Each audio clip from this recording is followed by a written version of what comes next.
Hi, I'm Shane. This is Final Girl Reviews, and today we're talking about The Forest Hills.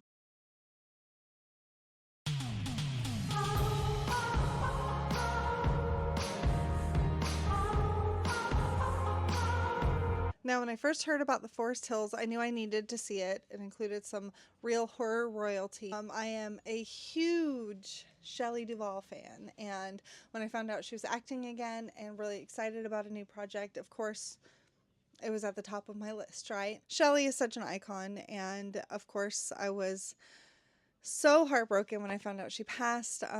She really meant a lot to me as an actor, but also her whole story of her life was really inspiring to me, and I was just really happy that she was working again, and so excited about the project. And so, of course, when she passed, I just needed time, I guess. And when I was finally asked to review it, of course I said yes, and life got busy, and I'm a little late to the party, but we're here now. I did do a little research into what other people were saying about the movie, and it was a pretty mixed bag. I really wanted to come into this with a really positive mindset. I'm going to get right into all of the positives.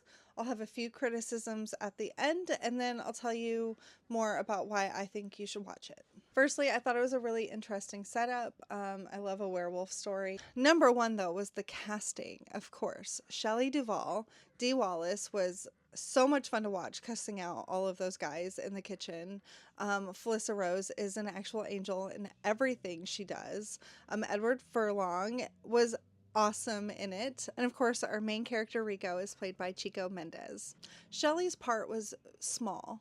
But you could tell she really gave it her all, and I was really just happy to see her on the screen. So I can't really complain. I know that there were some people who were maybe disappointed in her performance or that she wasn't in it enough. And while I agree that we could have used more Shelley, because who doesn't want more Shelley Duvall?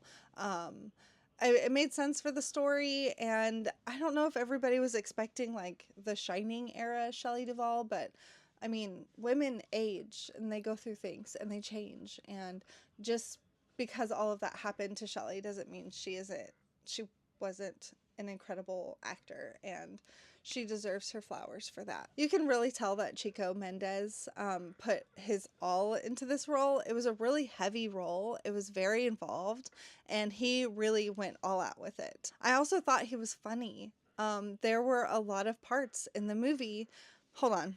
This movie did come out in 2023, and I don't know if a lot of people have seen it yet or not, but I'm just going to go ahead and say right now, like, spoilers.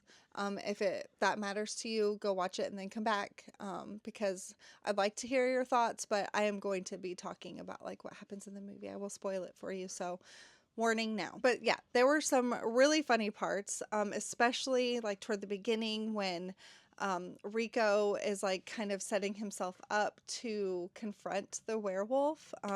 Every time the werewolf showed up, it was kind of funny anyway, because it really was like at first you're not sure if it's like a weird delusion he's having or what, but it really is just like a guy in a werewolf suit, and Rico like freaks out and like falls off stuff and like trips over stuff and like runs away, and I genuinely laughed out loud during all of those scenes. He also had some really good one-liners when he was like nailing meat to a tree to like attract the werewolf, or when he was like pacing around on his roof with a shotgun.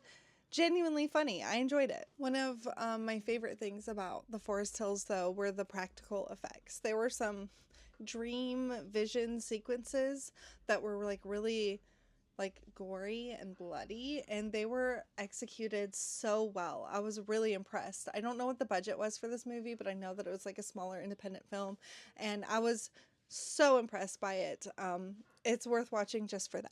Edward Furlong played Rico's friend, and he's not really like a great friend, but and you find out later he's actually a really terrible friend, and he plays it really well. You kind of hate him, and I like that about it. I also want to give a special shout out to Anita Durst.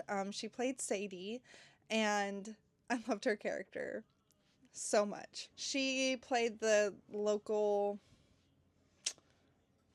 hooker, prostitute. I don't really know what the term for, she's not an escort, because she literally performs for like food in exchange, and I felt really bad for her because she was like all out. She made every like interaction with the men in the movie like very she almost got like spiritual. She was like full service, like companion, and she did it all for food, which made me kind of sad. And the worst part though was like Rico, first he's mad that he even has to pay her with food in the first place, and then he literally just feeds her like a plain hamburger patty that looks cold off the grill. And I really did laugh about it because it's like so silly and like crappy of him to do. And she like sat there enjoying her hamburger patty, and I just, Sadie deserved better. Okay. I also want to say one of the biggest criticisms that I saw was that the movie was confusing. And I want to kind of check in with everybody, because from the beginning, you know that Rico is an unreliable narrator. You know that he is not right. He's not taking his meds. He's got some issues, which I will talk about in a minute. I will always do a mental health PSA in all of my reviews that like involve it. So this is like no hate to Scott Goldberg, the creator. None of that. Now to get into a couple of my criticisms. Like I said, I do try to be a reviewer with integrity. I give everything a fair shake. Sometimes I do have criticisms, and I do for this movie, and that's okay. That didn't take away from my enjoyment of it. My number one criticism was that the third act of the film really could have used some heavy-handed editing. It felt drawn out. It felt overly complicated, or kind of, what is the word I'm looking for? I am looking for convoluted, maybe. It was too much all at once, cut down and pieced together, maybe in a different way. I feel it would have made sense. And that's probably part of why people felt so confused about it.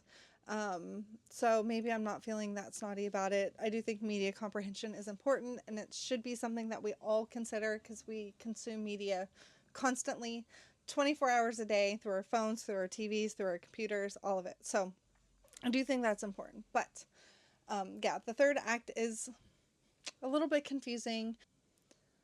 Did it take away from my enjoyment of it? No. It did feel a little long though. Now my PSA, because this is what I do. It's personal. It's close to home. So I always do it.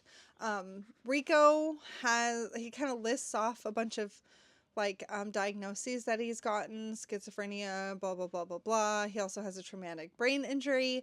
And I just want to give my little shout out that I always do. I did it in my first book review too.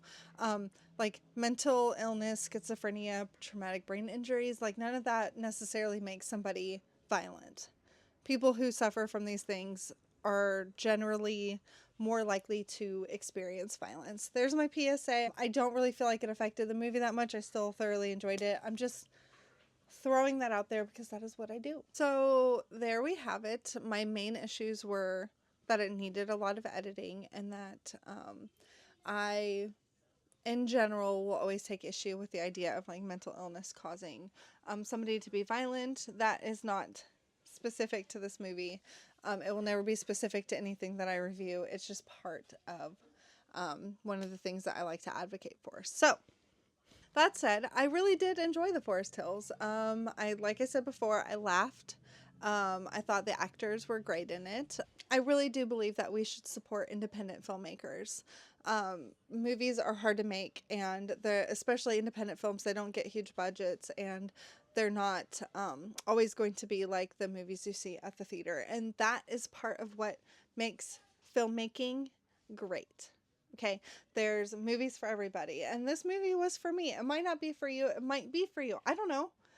But you won't know unless you give it a shot. So support independent film. It is streaming free on Tubi. People are entitled to their opinions, and not everybody is going to be super sunshine and rainbows on the internet like I am. But I will say I did enjoy it. I had a good time watching it, and I think it's really important to support independent film, and so I think you should give it a shot too. I am happy that I finally watched Shelley Duvall's final movie. I wish we could have gotten more from her. She was incredible in everything she did. She's an icon. She's an angel. She's amazing. So yeah. Do I think The Forest Hills is worth your time? Sure. I had a good time. There's my review of The Forest Hills. Let me know what you think about it Did you watch it? Did you enjoy it? Are you going to watch it now that you've seen my review? Did you really hate it? Let me know. I'm always happy for an open discussion. I am always interested in talking things out.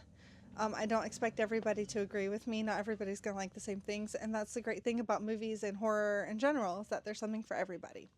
So, yeah, let me know. And of course, if you like what I do, I am on YouTube, TikTok, and Instagram.